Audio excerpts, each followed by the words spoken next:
हमारे देश भारत समेत दुनिया भर के तमाम बड़े देशों की इकोनॉमी कोरोना के कारण बुरी हालत में है। श्रीलंका जैसे भारत के पड़ोसी देश तो दिवालिया होने के कगार पर आ चुके हैं। पाकिस्तान ने एक बार फिर कर्ज लेने के लिए अपने हाथ फैला दिए हैं और ये सब देखने और झेलने के बावजूद भारत में सरकारें और नेता सबक सीखने को बिल्कुल तैयार नहीं। तो आज आप और हम मिलकर कोरोना को न्योता देने वालों के खिलाफ जोरदार दस्तक देंगे और उस मानसिकता की पोल खोलेंगे जो कोरोना को पुकार रहे हैं और कह रहे हैं, कोरोना बोलो तुम कब आओगे। लेकिन पहले कोरोना के खतरे से आइए हम आपको अपडेट करते हैं। दिल्ली में कोरोना ने आज रिकॉर्ड तोड़ दिया है। राजधानी दिल्ली में पिछले 24 घंटों में 28,867 नए केस आ चुके हैं। कोरोना के नए मरीज मिले इससे पहले 20 अप्रैल को यह आंकड़ा था 28,395। ये दिल्ली का आंकड़ा, मतलब एक दिन में दिल्ली में आज जितने केस आए उतने कभी नहीं आए। दिल्ली में संक्रमण दर जो है वो 29.21% तक पहुंच चुकी है, जो कि मई के बाद सबसे ज्यादा है। पिछले साल दूसरी लहर में 3 मई को यही संक्रमण दर थी 29.55%। मतलब यह हुआ कि हमारा देश हो या फिर दिल्ली, हमारे देश भारत में तीसरी लहर का प्रकोप हर दिन बढ़ता जा रहा है। लेकिन फिर भी हमारे देश में कोरोना को न्योता देने वाले कई सारे आयोजन हो रहे हैं।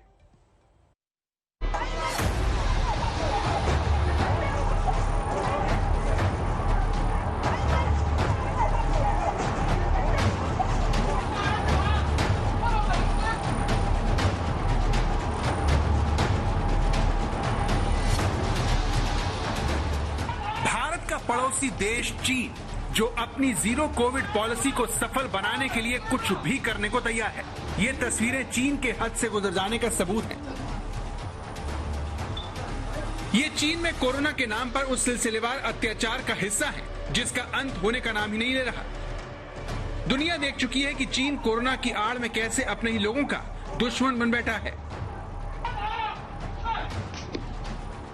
चीन ने लोहे के सफेद बक्से उन लोगों के लिए तैयार किए हैं जिन पर उसे कोरोना से संक्रमित होने का शक है। ऐसे ही लोगों को चीन जबरदस्ती लोहे के इन बक्सों में जानवरों की तरह ठूस देता है। चीन में अत्याचार के इस नए एपिसोड के बारे में आप और जाने उससे पहले भारत की भी एक कड़वी सच्चाई देख लीजिए, जहां कोरोना की तबाही के बीच जनता पर एक अलग तरीके का सितम ढाया जा रहा है।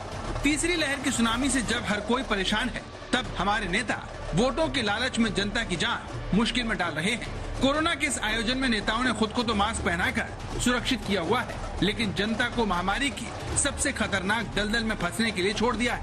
भारत में कोरोना को न्योता देने वाली इस मानसिकता के खिलाफ दस्तक दें, उससे पहले एक बार फिर चीन की इस तस्वीर पर लौटते हैं, जिसे देखकर आप समझेंगे कि भारत में भी इससे कम अत्याचार नहीं हो रहा।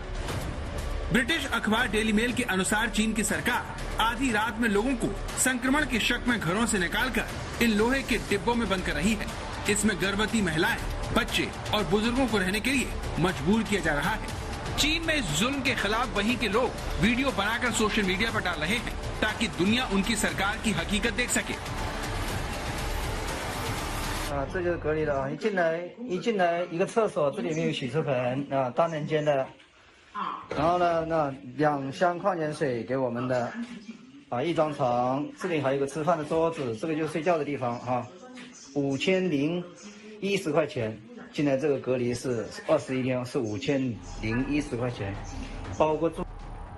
सोचिए क्या कोई भी सामान्य इंसान इस तरह से जबरन 21 दिनों तक जेल नुमा बक्सों में रह सकता है, जहां रहने वाले को कैदी की तरह खाना भी दिया जाता हो।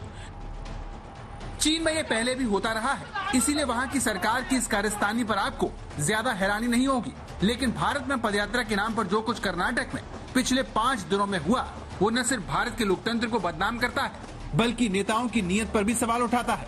क्योंकि कर्नाटक में कांग्रेस ने भले ही अपनी इस पदयात्रा को रोक दिया हो, लेकिन लोकतांत्रिक हक के नाम पर ऐसे ही 5 दिनों तक कर्नाटक में कोरोना का काम आसान किया गया।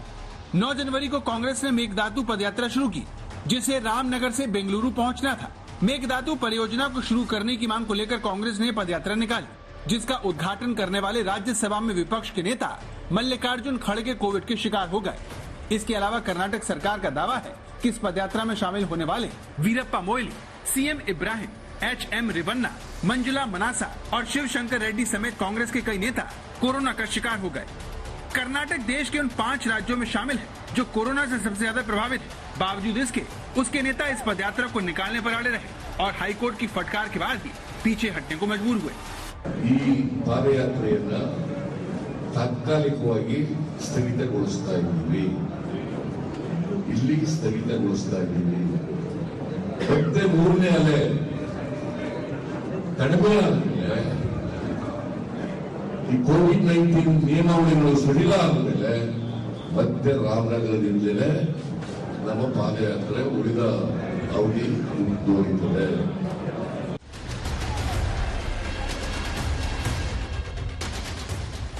कांग्रेस नेता बड़ी मासूमियत के साथ पदयात्रा रद्द करने की दलील देते हैं, लेकिन दावा है कि सच कुछ और ही है।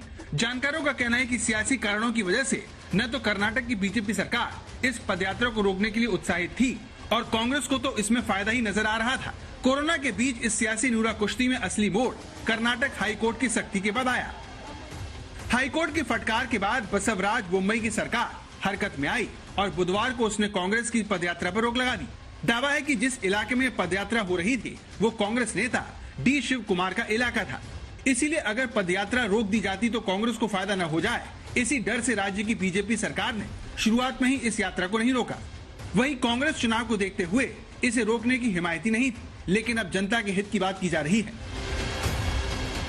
तो भारत में जहां राजनीतिक दल अपने फायदे के लिए जनता की जान से खिलवाड़ करते दिख रहे हैं, लेकिन अपने इस काम के लिए किसी भी नेता ने खेद नहीं जताया है। लेकिन लॉकडाउन में पार्टी करने के खुलासे से ब्रिटेन के पीएम बोरिस जॉनसन की कुर्सी खतरे में बढ़ गई है। मामला पहले लॉकडाउन में पीएम के आवास पर एक पार्टी का है। मई 2020 में जिस दिन पार्टी हुई उस दिन बोरिस जॉनसन की सरकार ने घोषणा की कि लोग सार्वजनिक स्थानों पर बाहर के किसी एक व्यक्ति से मिल सकते हैं, बशर्ते उनमें 2 मीटर की दूरी हो। लेकिन ईमेल के जरिए खुलासा हुआ कि ब्रिटिश पीएम बोरिस जॉनसन ने 100 लोगों को पार्टी के लिए न्योता भेजकर खुद नियमों को तोड़ा। अपनी इस गलती के लिए बोरिस जॉनसन को हाउस ऑफ कॉमन्स में माफी भी मांगनी पड़ी। I regret very much that we did not do things differently that evening, Mr. Speaker, as I've said, and I take responsibility and I apologise, Mr. Speaker. Boris Johnson की माफी भी उनके काम नहीं आ रही। ब्रिटेन में इस मामले को पार्टी गेट कहा जा रहा है, जो उनके 2.5 साल के कार्यकाल का सबसे बड़ा संकट साबित हो रहा है। वहीं भारत के लोग इस घटना को देखकर अवाक हैं कि क्या कोरोना का नियम तोड़ने पर किसी देश के पीएम की कुर्सी तक खतरे में पड़ सकती है। आज तक ब्यूरो।